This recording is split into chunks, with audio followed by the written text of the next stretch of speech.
নমস্কার, CNN 24 এর সান্ধ্য সংবাদে আমি রূপালী আপনাদেরকে স্বাগত জানাচ্ছি। চলুন দেখে নেওয়া যাক আজকের কিছু গুরুত্বপূর্ণ খবর।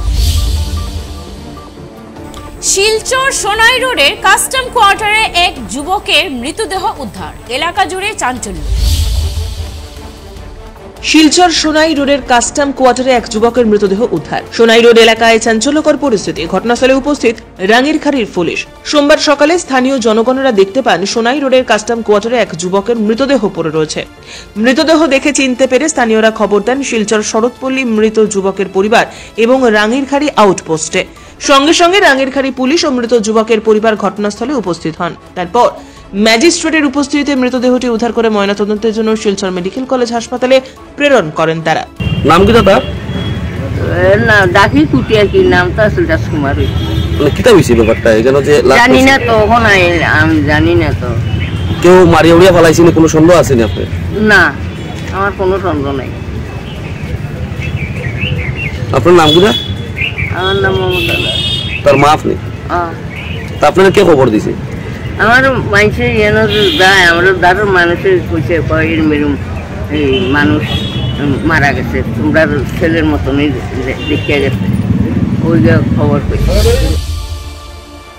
শিলচর মালগ্রাম থানার অধীন দুধ পাতিলে এই গতকাল স্কুলে যাওয়ার পথে অঙ্কিতা নাথ নামে এক 10 বছরের শিশুকন্যা নিখোঁজ হওয়ার ঘটনায় গোটা এলাকা জুড়ে চাঞ্চল্য।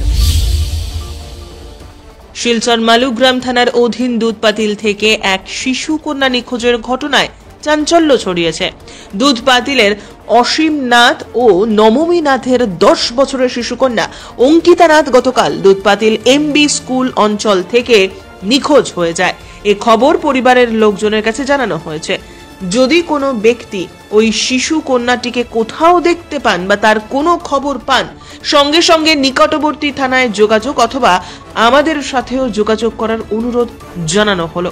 যোগাযোগ করবেন এই নাম্বারে 994358988681 এই নাম্বারে, অথবা 940155719291।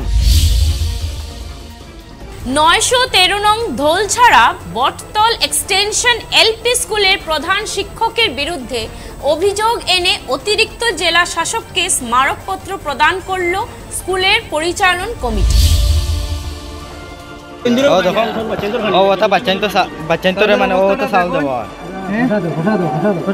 মনে হচ্ছে এটা তো ইন্দুরেও খাবে না, এরকম চাউল কি বাচ্চারা খাবে?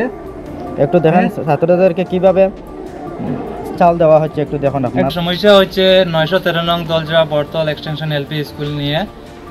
এখানে শিক্ষকের সমস্যা হচ্ছে আমাদের হেডমাস্টার যিনি আছেন বাহারুল আলম চৌধুরী, উনি মাসে জানতে একদিন 2 দিন স্কুলে আসেন, আর ওনার ছোটো ভাই যে আছে সাব্বির আলম চৌধুরী, ওনাকে দিয়ে উনি স্কুলের পড়াশোনা করান। স্কুলের মেনটেন্যান্স উনি ওনার ছোটো ভাইকে দিয়ে করাচ্ছেন, আর উনি ওনার পার্সোনাল বিজনেস নিয়ে ব্যস্ত থাকেন। লালাবাজারে ওনার CSP আছে, এই গ্যাসের ব্যবসা কি জানি না, আরো অনেক মোটামুটি BLO আছেন। উনি ওনার পার্সোনাল বিজনেস নিয়ে ব্যস্ততা থাকেন। ওনার ছোট ভাই স্কুলে ক্লাস নিচ্ছেন। দ্বিতীয়ত হচ্ছে আমাদের মিড ডে মিলের সমস্যা। বাচ্চারা যখন যে মিড ডে মিল খাচ্ছে, এটা এত নিম্নমানের খাবার দেওয়া হচ্ছে যেটা খাওয়ার কোনো যোগ্যই নাই। এটা আমাদের কাছে ভিডিও প্রুফও আছে। আমাদের বাচ্চারা যখন স্কুল থেকে এসে বলছে আমরা খাবার খেতে পারছি না, এরকম বলছে, তখন আমরা বাচ্চাদেরকে বলছি একটা ঘর থেকে একটা বর্তন দিচ্ছি ওদেরকে, বলে তোমরা ওটা করে নিয়ে এসো, আমরা ওটা দেখবো কীরকম খাবারটা দিচ্ছে। তখন ওরা তো এই বাটিতে খাবারটা দিচ্ছে না। হেডমাস্টারের যে ছোটো ভাই ক্লাস নিচ্ছে, উনি ওই বাচ্চাদের কানের মধ্যে মারতে থাকে, বলে নাই বাটি তোমাদের বর্তনে দিব না, আমাদের যেটা স্কুলে তালা বাসন আছে ওটাতেই খেতে হবে, খেতে হলে খাও, না হলে চলে যাও, এরকম বলে। প্রতি বছরের ন্যায় এই বছরও দুর্গাপূজা উপলক্ষে প্রয়াসের পক্ষ থেকে ডলু অঞ্চলের লালবাগ বাগানে প্রায় 200টি পরিবারের মধ্যে নতুন কাপড় বিতরণ করা হয়। আমরা প্রতি বছরই প্রয়াসের পক্ষ থেকে দুর্গাপূজার আগে এবং বিভিন্ন সময়ে অভাবগ্রস্ত লোকেদের মধ্যে কাপড় বিতরণ করে থাকি। এবারও তার ব্যতিক্রম নয়। এবার আমরা ডলু লালবাগ এরিয়াতে এসে আমরা প্রায় 200টি পরিবারের মধ্যে নতুন বস্ত্র বিতরণ করেছি প্রয়াসের পক্ষ থেকে। এর জন্য আমাদের যারা যারা কাপড় দিয়ে সাহায্য করেছেন তাদেরকে অনেক অনেক ধন্যবাদ। আগামী দিনেও যাতে আমরা সবাই সাহায্য পেয়ে এইভাবে অভাবগ্রস্ত লোকেদের মধ্যে কাপড় বিতরণ করতে পারি। লাইলাপুরে ভিডিপি কর্মীর নাবালিক ছাত্রীকে ধর্ষণের চেষ্টা, থানায় এজাহার।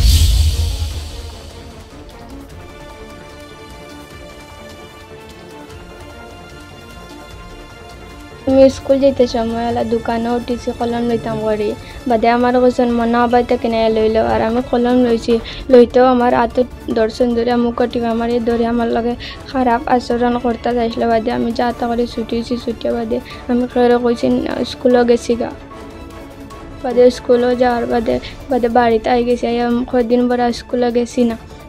বাদে আমার বাবা কালি কইতরা স্কুল যাস না কানে কি তাহলে বকিত্র তালেন। বাদে আমি ওলা স্কুলও গেছি, যাইতে সময় আমার স্কুলে যাইতে সময় ওলা আমার ডাকিত্রা জ্বরতাম, তবে কোনটা কইস তলে দিয়ে কল্লা দিয়ে স্কুলে গেছি গা। বাদের দিন ফিরে হলো আমি স্কুল গেছি না ডরাইয়া, আর বাদের দিন ফিরে হলো বন করার বাদের দিন স্কুলে যাইতে সময় হলো কোনো বাস যারার তলে হলো আমার তাই আইসা যাইতে সময় পাইছি, পাইয়া কইসন এটা খেয়েও কইস না, তোর লাগে যেদিন যেটা করছি এটা আমি নেটও সারি দিম, তাই ডরাইয়া আমি তো স্কুলে আমি কোনটা মাতিছি না।